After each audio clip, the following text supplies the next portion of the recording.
Boa tarde, hoje vamos fazer o sexto e último vídeo da série referente ao imperialismo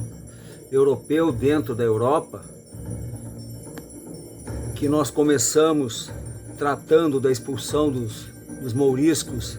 na Espanha depois da Reconquista. Depois passamos pela formação inicial do Estado Franco, que viria a dar origem à França, mas também à Alemanha. Passamos pelo imperialismo, formação do Estado inglês, depois pela expansão germânica sobre a Europa do Leste, a Liga Hanseática, e finalmente sobre as cidades-estado italianas e também Barcelona. E agora, para concluir, nós vamos voltar novamente ao espaço francês, abordando agora o processo de consolidação do Estado francês,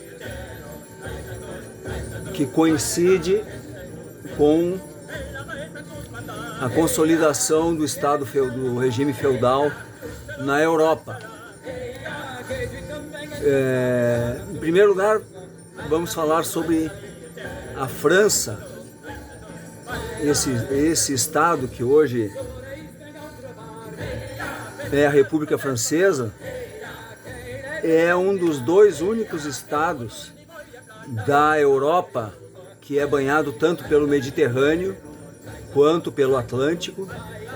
e é muito extenso. Só perde em extensão para os países totalmente europeus, para a Ucrânia, supera a Espanha, e tem o tamanho mais ou menos do estado da Bahia. Então é uma área muito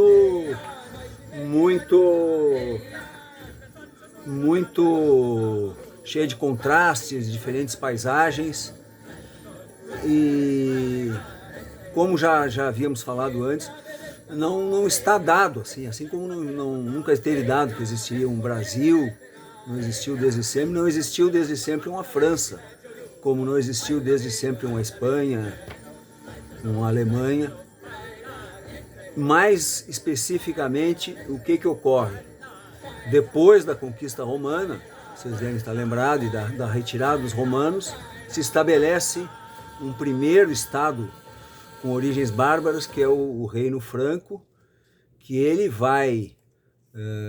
se estender do Reno até os Pirineus, vai ter um período de florescimento grande com a restauração do que seria o Império Romano com Carlos Magno, mas depois ele sucumbe à divisão, sobrevêm as invasões de mouros, sarracenos, húngaros, magiares e principalmente os nórdicos, os vikings. E por volta do final do século X, quando a dinastia carolíngia é superada pelos capetinhos, o reino da França se estende por um território que corresponde, grosso modo, a uns 80% do atual território francês, mas o monarca, com a dinastia capetinge, que começou com Hugo em 1987, ela tem um poder apenas nominal, e o seu poder efetivo se estende em torno de Paris. Do ducado do que seria a França, os entornos de Paris. Os outros são vassalos que, na maior parte, só nominalmente se devem obediência ao rei, mas ao longo dos séculos seguintes, com grande intensificação a partir de finais do século XI e durante o XII e XIII, esse poder real vai se firmando, e ao final do século XIII, início do XIV, já existe uma consolidação de um poder efetivo da monarquia em quase todo o território francês. Quando aí vai sobrevir a grande disputa com a Inglaterra, que é a Guerra dos 100 Anos, que a França só vai vencer, em 1453. Mas voltamos então ao que vem a ser a França. É um território muito variado, mas tem uma grande divisão entre o norte e o sul. Ambos são herdeiros, assim pode-se dizer,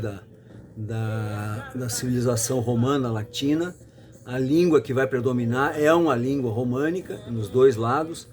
mas com uma grande diferença, grandes diferenças. Na região do norte, que basicamente vai se desenvolver em torno de Paris, às margens do Sena, e se estende a sudoeste do Loire até perto do Reno, vai ser o domínio do que se chama de Languedoc,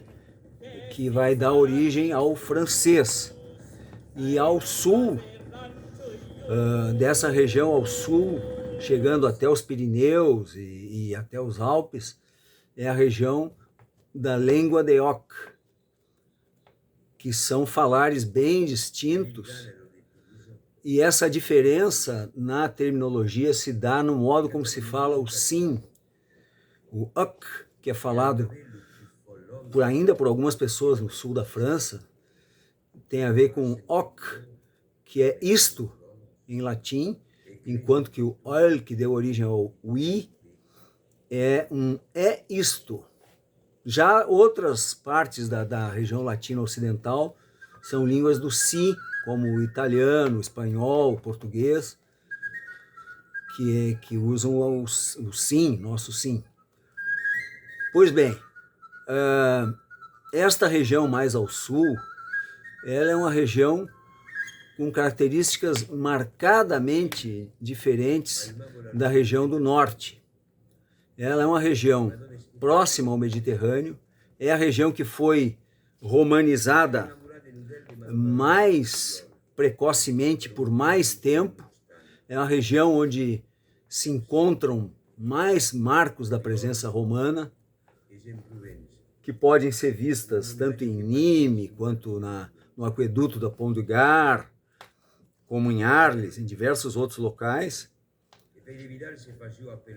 E também foi a região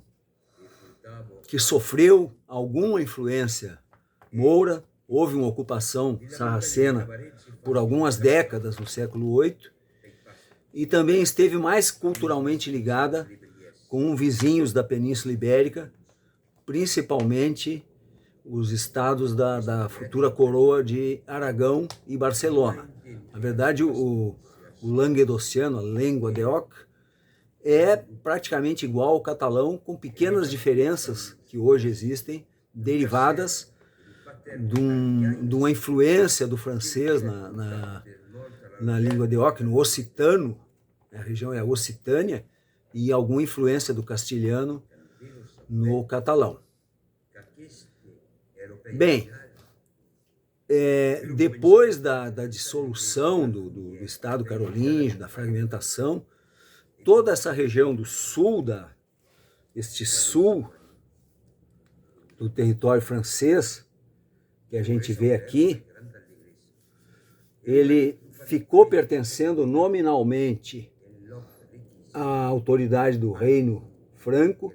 do Rex Francorum, mas na verdade eram poderes autônomos muito fortes, entre os quais o principal, que é essa área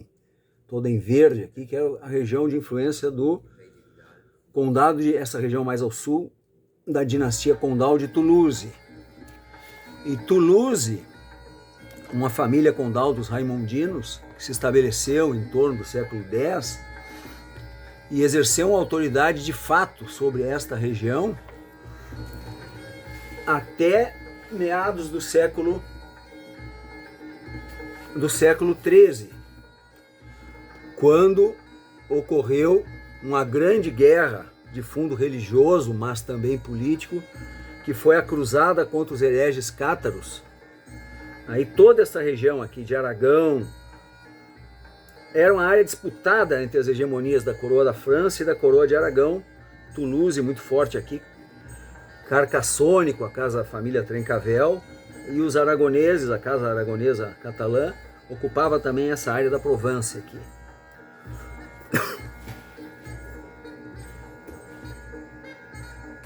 Inclusive, um dos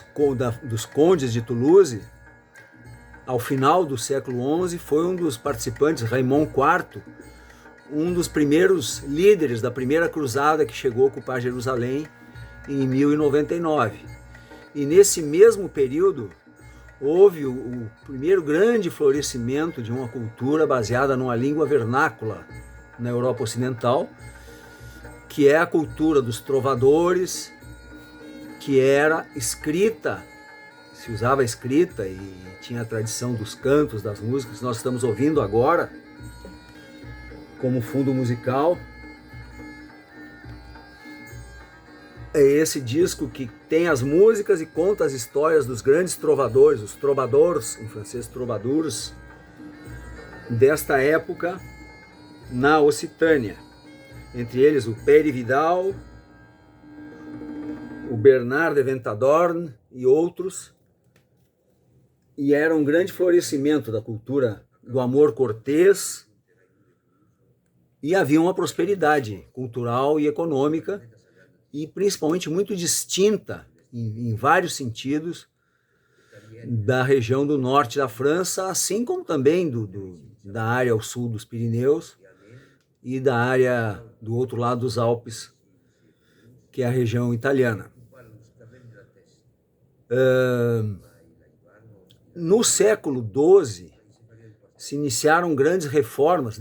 junto desse processo de busca de centralização dos capetinhos, se iniciaram reformas na igreja, houve um aumento do poder do papado, e ordens religiosas, como a Ordem de Cluny, cistercienses, que buscavam uma renovação, mas também uma certa centralização de poder. E se contrapondo a isso, surgiram movimentos heréticos, alguns com ideias ligadas a maniqueísmo, a coisas que vieram da cristandade oriental, da Ásia, como o movimento dos Bogomilos, que seria nos Balcãs, na Bósnia, que Bogomilos queria dizer na língua eslava amigos de Deus, Deus Bogo, e que vieram e se estabeleceram nessa região do sul da França, principalmente, onde foram denominados, não era que eles se denominavam, mas foram denominados os cátaros, cátaros no sentido de puros. Eles se achavam os bons homens, e eles basicamente acreditavam na ideia de uma separação radical entre o espírito e a carne, e paradoxalmente isso lhes permitia, além de uma grande contestação aos poderes da igreja, permitia uma maior liberdade e uma proeminência maior das mulheres, e isso desafiava bastante a igreja e outros poderes, mas eles tiveram uma grande acolhida entre a nobreza e parte da burguesia então florescente desta região, em cidades como Toulouse, Tolosa em occitano, Carcassonne, Carcassona, Narbonne, Narbona, Foix e outras. E isso despertou a grande oposição da Igreja Católica, do papado, que com Inocêncio III ele vai conclamar então a cruzada contra os albigenses, que é bem descrito todo esse movimento nesse livro sobre a história da Occitânia, que vai ser um momento decisivo nesse processo de centralização da França em torno do poder dos capetinhos em torno de Paris. Se trava uma batalha decisiva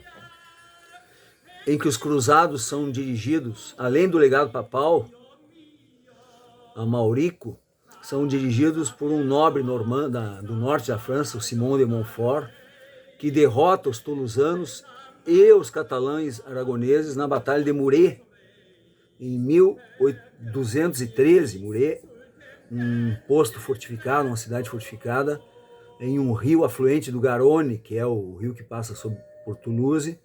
no ano de 1213. Isto aqui que eu estou mostrando é um CD que celebrou os 800 anos desta vitória dos cruzados, que foi o início da derrocada da independência de Toulouse, dos occitanos. O rei de Aragão, Pedro II, morre nessa batalha. Então esse disco aqui é uma ópera sinfônica que é cantada por dois narradores, um em occitano, o outro em francês. É sensacional isso aqui. Coloca num estéreo. Pois bem, e esta rica cultura começa a ser absorvida dentro num sistema maior francês, mas isso vai ser um processo ainda de séculos. Uma característica importante, nesse momento, ainda a maior parte dos documentos e tudo eram redigidos em latim, mas a língua vernácula, que é o francês que estava se iniciando, começa a predominar, a ser usada em detrimento das outras línguas. E nesse processo hoje a gente tem, a França sempre optou, desde a época da monarquia, e ainda mais com os Bourbons, depois com o absolutismo, e depois com a Revolução Francesa, da República, uma nação, um povo, uma língua, que é o francês, nunca incentivou as demais línguas de caráter regional. E isso foi um processo que é muito sentido. Não ocorreram, vamos dizer, guerras, lutas, a não ser nesse momento, a exemplo das que ocorreram na Espanha, de resistências de bascos, de catalães, um processo mais de assimilação. Então essa rica cultura que a gente pode ver aqui em Toulouse, aqui a gente tem a Basílica de Saint-Saturnin, fica no centro histórico de Toulouse, que é uma das maiores igrejas românicas da Europa, foi construída a partir do século XII. Quero lembrar que esse vídeo depois vai ser complementado por uma postagem no perfil História para Toda a Gente no Facebook, onde vão poder ver essas imagens de uma maneira melhor. Saint-Saturnin era um mártir de Toulouse na época do domínio romano, antes do cristianismo ser liberado. E em Albi, que é uma cidade próxima de Toulouse, fica a 1 hora de trem, fica na margem do rio Tarn, existe uma joia que se chama Catedral de Santa Cecília, que é no estilo Saint-Sernin, no estilo românico. Essa aqui é já de posterior à vitória dos cruzados contra os heréticos albingenses, né, contra os cátaros, mas ela é toda no estilo próprio, que é o gótico meridional. É um lugar belíssimo, e ela também, assim como Saint-Sernin, toda nessas tonalidades ocres. A Catedral de Santa Cecília, muito característica dessa cultura, em Albi, que é a terra de Toulouse-Lautrec, por sinal, onde existe o museu. Um dos pontos onde houve maior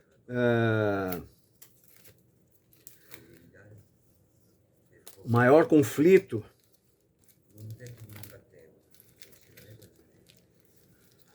nessas lutas contra os hereges foi a Praça Forte de Carcassonne. Carcassonne, que foi reconstruída em parte no século XIX e hoje é uma cidade patrimônio histórico da humanidade, onde governava a dinastia dos Viscondes de Trancavel, que perderam seu poder, assim como os raimondinos, ao longo do século XIII, ou seja, a Casa de Toulouse foi absorvida pelo reino francês. Como exemplo Um exemplo no que eu havia falado dessa presença forte do legado romano, a gente tem próximas cidades de Nimes, ainda não Occitânia, mas já perto da Provence, e Avignon, para onde foi o exílio papal do século XIV. Existe esse grande aqueduto romano sobre o rio Gardon, que é o chamado Pont du Gard, que é um dos muitos exemplares desse testemunho de Roma, no período romano, no que era a província da Gália Narbonense, que é uma das áreas de mais antiga colonização,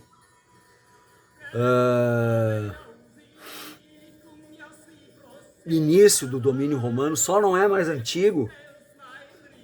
fora da Itália, só não é mais antigo do que as partes da Península Ibérica, que foram conquistadas um pouco antes. Enquanto, por exemplo, o restante da Gália, incluindo onde era Lutécia, que depois veio a ser Paris, só foi conquistado já no último século antes de Cristo, por volta do ano 50, que foi as campanhas de Júlio César. Essa Gália Narbonense foi conquistada mais de 100 anos antes e tem uma influência românica mais profunda. Bem, a expansão sobre a região da Occitânia, que a Occitânia se define como essa vasta região que inclui também a Provence, boa parte do sul da França. Também o Estado francês se estabeleceu sobre as populações bascas do sudoeste, em cidades que hoje ainda têm minorias que falam a língua basca, como Bayonne, Biarritz, que fica na beira do Atlântico, próximo ao País Basco espanhol. O Flandres, com populações de fala holandesa ou flamenga. A região da Alsácia e Lorena, de falares germânicos, que foi num período posterior, que era todo, como já havia falado antes, toda uma região que ficava na primeira partilha do Império de Carlos Magno, na morte do seu sucessor, Luís o Piedoso, a região da Lotaríngia, que ficou com o filho mais velho, Lotário. É a região do Vale do Ródano, do Rhône e do Reno. Ali está a Borgonha, e a Borgonha foi uma das regiões de mais resistência à centralização francesa, e que ia até onde hoje tem a Bélgica e a Holanda, através dos vales do Reno. Uma casa colateral dos sucessores dos Capetinhos, os Valois, a Casa de Borgonha, inclusive se aliou aos ingleses durante a Guerra dos 100 Anos, e foi uma das áreas, embora uma área culturalmente francesa, na maior parte, língua próxima ao francês, foi uma das áreas de mais difícil ocupação por parte da monarquia centralizada. E também a Bretanha, que é aquela península, esta península contígua aqui à região do sudoeste da Inglaterra, da região da Cornwall, para onde os bretões migraram durante a invasão anglo-saxônica, e é uma área onde se fala essa língua e esteve com independência, embora sofrendo forte influência francesa, até meados até finais do século XV, quando foi definitivamente incorporada.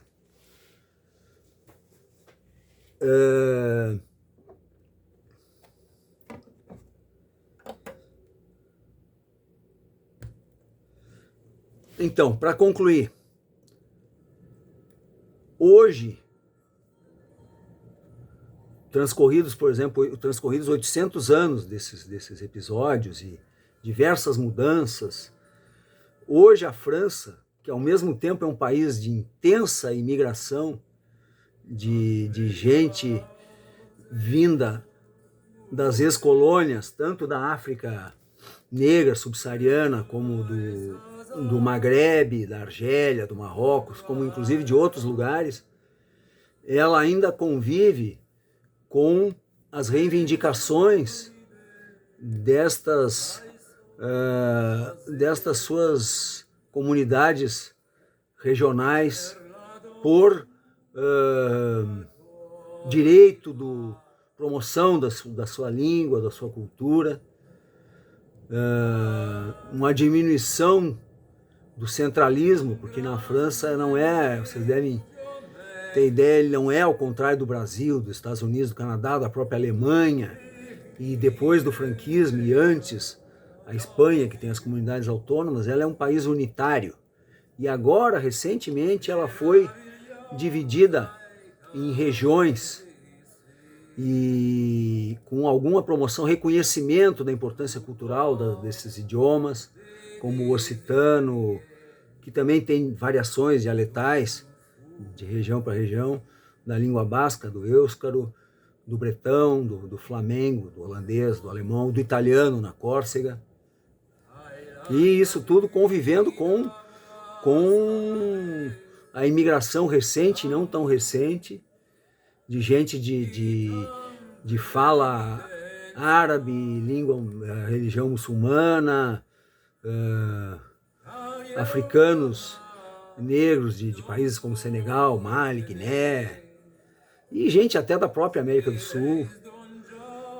Um país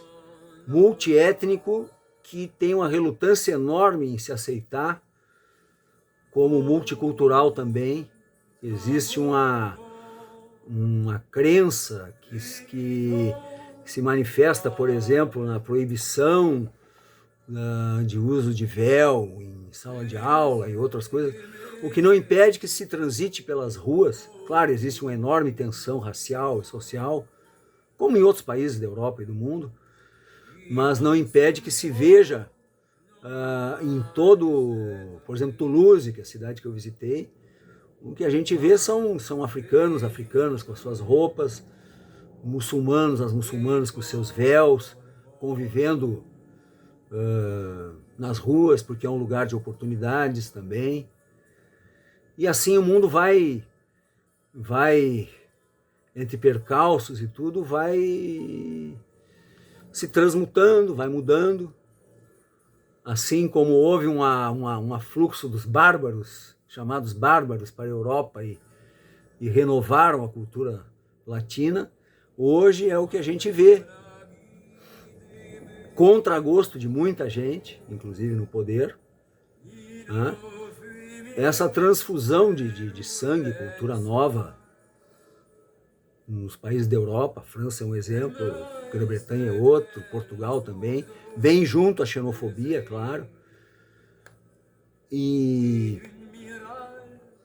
junto a isso voltam e seguem as reivindicações por autonomia, inclusive que em tese faz mais sentido no contexto de uma União Europeia, onde o Estado Nacional não seria assim tão importante, mas a realidade concreta é mais complicada. Bem, antes de encerrar, que é o último desta série, queria dizer, foi sobre imperialismo europeu dentro da Europa. É claro, tem que ficar claro que não se trata, vamos dizer, do imperialismo, do colonialismo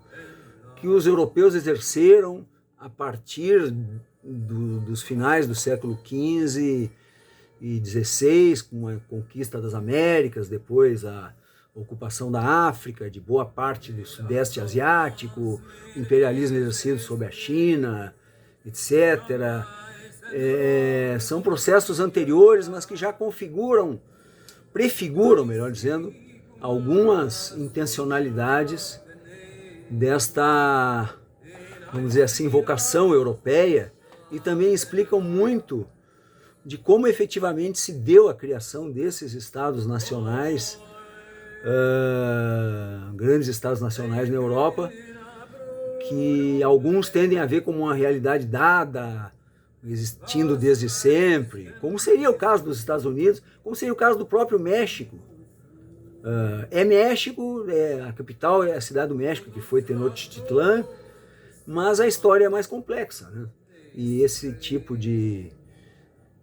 apresentação serve para, além de incentivar uma pesquisa, dar uma ideia de como se deram esses processos. Então, gente, boa tarde, até a próxima. Estou à disposição aí para perguntas, e lembrando mais uma vez que este vídeo é complementado por uma postagem na minha página do Facebook, História para Toda a Gente. Boa tarde.